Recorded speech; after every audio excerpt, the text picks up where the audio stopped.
Hi everyone, good morning. For today's video, bibigyan ko kayo ng hint or answer keys kung paano makakapasa sa Unlock Content Moderation 2 exam sa SupaHands. So, para makapunta sa Unlock or sa Content Moderation 2 exam, click lang natin tong button na to, which says Unlock Content Moderation 2. So, click natin yan. May redirect tayo sa next page. So, basically, naka-fill out na yung information natin dito, yung UUID, yung display name, yung email. So what we need to do next is to click on the next button. And then ito na yung first exam, which is yung image annotation. So basically, for this specific exam, kailangan mo lang mag-draw ng box. Says here if the image is showing out of stock items on a grocery store shelf. So, kailangan natin mag-draw ng bounding boxes around any out of stock items. For example, the blank space on the shelf, which is this one. So, make sure na i-include natin yung price tag, pati yung space or yung image kung saan nagpapakita na wala ng items doon sa grocery shelf. Sorry. So for image B, draw tight bounding boxes around any grocery items that you see in the image. So grocery items are items that you can buy from a grocery store. Tight means the bounding boxes have to be small, so as possible while encompassing the whole object. So only one object per box. So example image is this one. So letter C, if the image does not contain any grocery items that you can buy from a grocery store, don't draw any boxes. So ito yung cheat sheet for those different products. So meron tayo dyan out of stock, beverages, bread or bakery, canned or jarred goods, dairy, dry or baking goods, meat, produce, and NA or not applicable. So step 3, kailangan nating i-mark yung status niya, if it's completed, NIL, or rejected. So, first image. So, ito yung image niya na grocery shelf. So, choose the option which shows the bounding boxes correctly drawn for image 1. So, ang pipiliin ko dito is option number 2 because as you can see, um, walang items na nandito sa loob ng box. While dito, tsaka mapapansin natin na yung bounding box ay sinama niya yung price pati yung empty space. So, kung mapapansin mo sa option 1, meron tong product sa loob, so hindi natin pipiliin yan.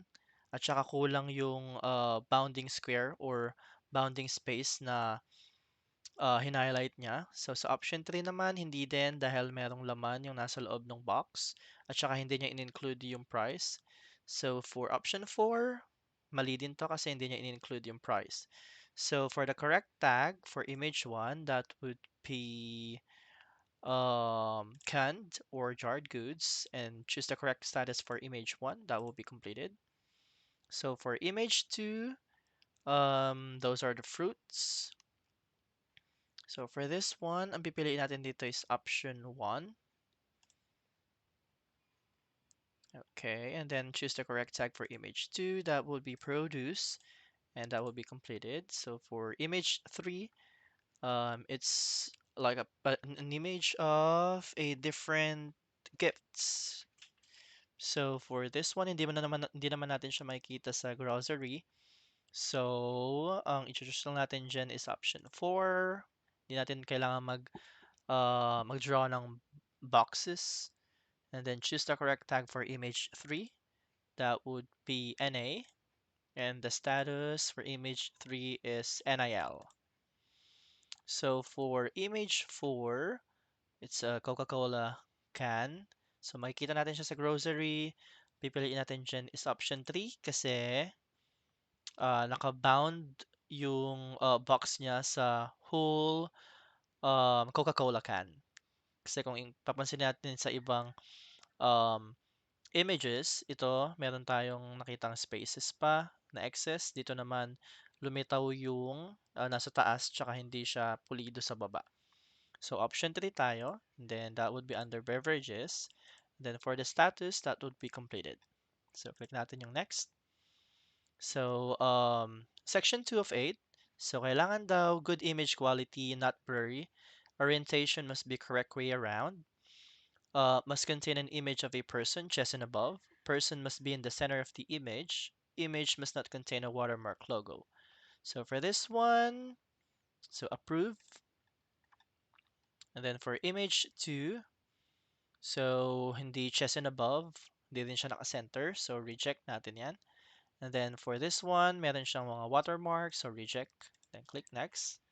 Okay, so section 3 of 8, receipt reviewing. So basically, need natin i-make sure na meron siyang merchant name, merchant location, transaction date, transaction amount. Okay, so for receipt number 1, meron siyang merchant name, meron siyang merchant address, and then meron siyang date as well as total amount. So that will be approved. So receipt number 2, meron siyang address, meron siyang date.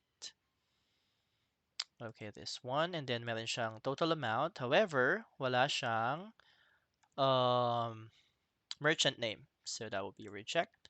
So receipt number 3, meron siyang merchant name, meron siyang merchant address, this one, Kuala Lumpur. And then meron siyang transaction date, and meron siyang total, so that would be approved. And then for receipt number 4, meron siyang merchant name, meron siyang merchant address, meron siyang transaction date, however, wala siyang total, so reject yan. Next. Okay, so for this section, 4 of 8, yeah, for the identification card, kailangan nating i-approve or i-reject.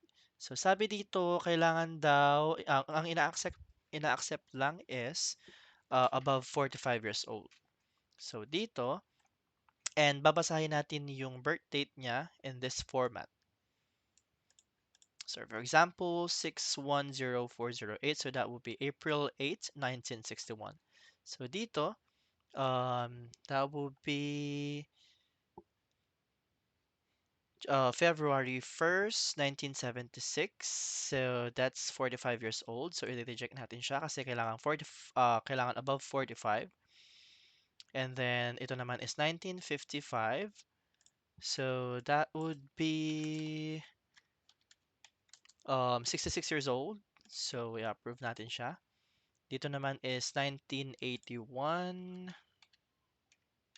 So that would be 40 years old. So i-reject natin siya. Then click next. So for section 5 of 8, this is a video part. So pinanood ko na siya. Ang kailangan lang natin dito gawin is i-identify or i-open natin yung link na to para makita natin yung instructions to understand the requirements para ma-answer natin yung following questions. So ito yung format. Tingnan nyo na lang siya. Then bibigay natin yung answer since napanood ko na siya kanina. So for video 1, that would be what about us? Yung pinaka dulong option. Number 2, video 2, that would be a cover. So bad lawyer cover. Then click next. Okay, for section 6 of 8, image moderation. So i-spot lang natin yung difference and choose how many differences there are between each picture. So for this one, ang difference na nakikita ko is ito. 1, 2, 3, and 4. So 4 differences. Click next. So let's go to section 7 of 8. Again, napanood ka na din tong videos na to. Self-explanatory lang naman siya. So kailangan walang profanity, walang nudity, walang violence or gore. So for this one, reject siya kasi meron ako diyang napanood na profanity. And then video 2, approve siya. And then video 3, meron tayong makikitang violence dyan. So reject. Then click next. And let's go to the last part, which is the keyword moderation. So keywords in English only, keywords must have correct spelling, keywords must be shown directly in the image and not inferred. Don't make assumptions. So for this one, it's a flower. Di naman siya brown.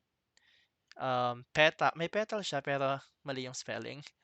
And then this is white, hindi siya rose. Bulaklak siya pero kailangan in English. So, hindi natin siya i-choose. And then, hindi naman siya sunshine. And then, siya ay daisy. Okay, so after natin masagot yung 8 sections, click lang natin yung submit. And we're done. Kailangan na natin maghintay ng email um, if your assessment is passed or failed. So, na-take ko na yung assessment kanina. And sabi sa akin, naka-receive ako ng email, content moderation unlocked. So, ibig sabihin, nakapasa ako sa content moderation level 2. So, that's all. Comment lang kayo if you have any questions, and we will try to answer. Bye, guys.